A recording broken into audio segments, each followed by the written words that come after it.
So let me explain to you why I don't go to street car takeover meets anymore. Okay, let's start from the top. 27 stops, 32 violations cited, 3 arrests, 8 criminal charges, 3 firearms seized, 2 vehicles seized, $579 seized, 517.5 grams of marijuana seized. 2 suspects were charged with carrying a concealed weapon, possession with intent to distribute, and felony fleeing to elude. 1 suspect is charged with carrying a concealed weapon and felony fleeing to elude. Charlotte is not playing. This is the second takedown operation that they've had in 2 years. The first one resulted in over, 60 people being arrested and like 30 or 40 cars being impounded and seized, some of which people have not gotten their cars yet. And then this happens last weekend, right before Thanksgiving. All of this happens. This is why I don't take this channel to those street car takeovers no more. Let's get into it. What's going on, guys? It's your boy Knockout 360 here with another video for you guys. You can tell I'm in a car. That makes it a car vlog. You already know how it's going down when I come around. Let's get into it. Car content, car shows, car reviews, car meets, anything and everything car related happens on this channel. So if you're into that, make sure that you stick around because you're in the right place. For everyone else, hit that subscribe button as well as that notification bell so that you know what's coming out and when it's coming out, right? So let me just go down the list again for those who didn't hear me in the beginning. CMPD, the city of Charlotte, had another street car takeover takedown operation in effect, where basically they was using all of the traffic cams and eyewitnesses and videos and social media stuff and all of that. And they came down with another takedown or another crackdown, basically another operation in which CMPD was watching people's cars, looking at videos, reviewing tape, film, eyewitnesses, stories, things of that sort. And they came down again right before Thanksgiving. 27 stops, 32 violations cited, 3 arrests, 8 criminal charges, 3 firearms seized, which I'm assuming were illegal firearms to begin with, 2 vehicles seized, $579 seized. I don't know what that had anything to do with anything, but 517.5 grams of marijuana seized. I'm assuming that's a lot. 2 suspects were charged with carrying a concealed weapon, possession with intent to distribute, and felony fleeing to elude. 1 suspect was charged with carrying a concealed weapon and felony to flee. All of this took place this past weekend, in an operation of November 18th resulted in all of this stuff. So basically, CMPD was just sitting back and letting these takeovers happen, similar to the first takeover takedown that CMPD did. I documented that on my channel when it happened, where basically they had impounded almost 30 cars and had almost 50, 60 people arrested or something like that. Maybe a little less, maybe like 40 people arrested. I don't know. But they did it again, where basically they let these street car takeover meets happen. You know what I'm saying? And if you know anything about these takeover meets, I don't go to these meets anymore. I used to go in my V6 Charger. I don't go in my Scat at this point, just because if there's one thing that I've noticed about these meets, man, is everything is so unorganized. You know what I'm saying? Because obviously it's not an organized event. And 2, I would go crazy if somebody hit my Scat and I look behind me and it's a 97 Honda Civic that did it. You feel me? I would, you know, it just wouldn't be a good night for anybody. You know, that's not a situation where I'm gonna just hop out and ask for insurance and make sure everybody's okay. Like that's going to be a problem. You know what I'm saying?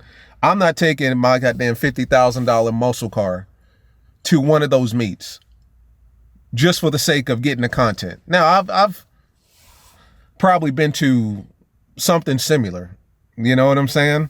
But for the most part, all of the stuff that I take you guys to is Dodge specific. You know, it's Dodge, it's Mopar, you know, Trackhawks, ScatPacks, Hellcats, stuff like that. 50, 60, 70, 80, $90,000 cars is the type of events that I like to go to. And then of course above that, because people tend to, you know, act a certain way when, you know, they have expensive cars. Like it's the imports, it's the little cheap, just, you know, matchbox cars that they bring out to these events that, I mean, it's like this. Whenever you see a car that doesn't have a front bumper and doesn't have a hood, those are the kind of cars you just want to get the hell away from, because they're just gonna fuck themselves up, and they're gonna fuck everything in their way up. Like those are the kind of cars that you just want to stay away from. which is why when I go to car meets, and it doesn't matter what type of car meet it is, I always park my shit way in the back. Like, one thing I can almost guarantee you on this channel is you're never going to see this car swinging and doing crazy burnouts. Like, that's just not the type of shit that I do. Now, we can run all day long. I'll run you. Like, we can, you know, legal events, we can, you know, from 0 to 60, 0 to 100, 0 to 150, whatever we want to do, we can play all day long. Like, that's what this car is built for, and that's what I like to do. I like to go fast. I don't like the swinging and the donuts and burning $800 worth of tires in the back, and now I got to go to Dodge and re-up another $1,000. This is a wide body, mind you, and I got 315s all the way around, mind you, so nothing cheap on this car. Brake pads, all that stuff. I don't do that type of shit on this channel, not with this car, not with any car that I'll ever own. But CMPD has been watching, obviously, and they put another takedown case together, and they went out there and got everybody pretty much off the streets. What a lot of you don't know that don't live in Charlotte is things got really bad probably last month, because there was a takeover meet that took place in Ballantyne, Charlotte. You know what I'm saying? Ballantyne, Charlotte. You feel me? And the reason that that's important for you guys that don't live in Charlotte is Ballantyne is like the rich, upper class, affluent area of Charlotte. You know what I'm saying? So you can already picture what type of people live there.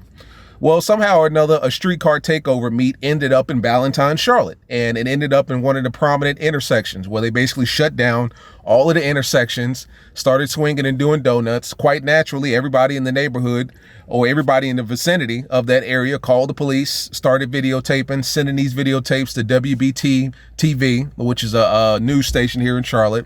All of that stuff gets funneled to the police somehow or another for their use at some point.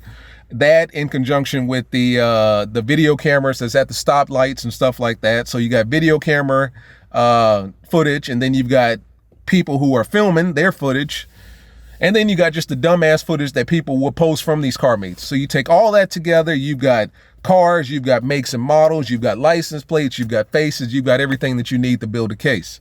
And CMPD is smart enough to know that instead of just jumping on these guys after the first infraction, let's let them build a case, which is exactly what they did the first go round, which is why over 30, 40 cars were impounded, and some of those cars are still impounded to this day.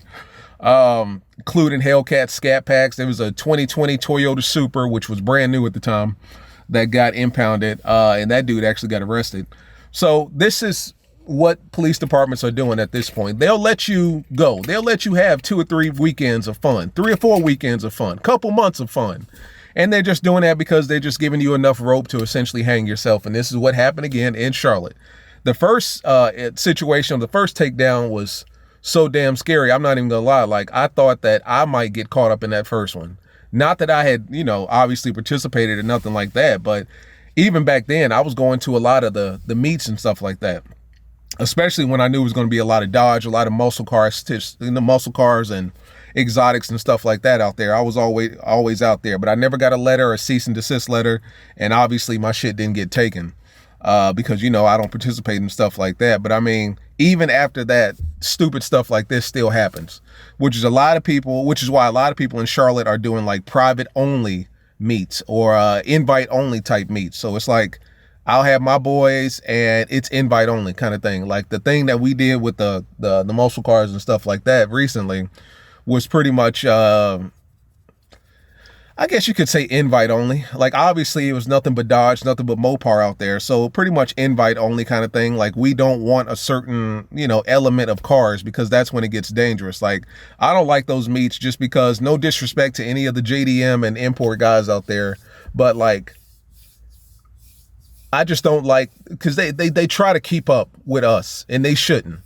And it's one of those things, like, if you're doing that in your pack, that's fine. But when I look at my rearview mirror and I know I got Brembo brakes, I know that I've got adequate brakes that can stop this big ass, you know, boat. And I know that I got a big engine that can get me from A to B real quick. I've got all of the necessary equipment to slow this car down, speed it up, and whatever it needs to do effectively.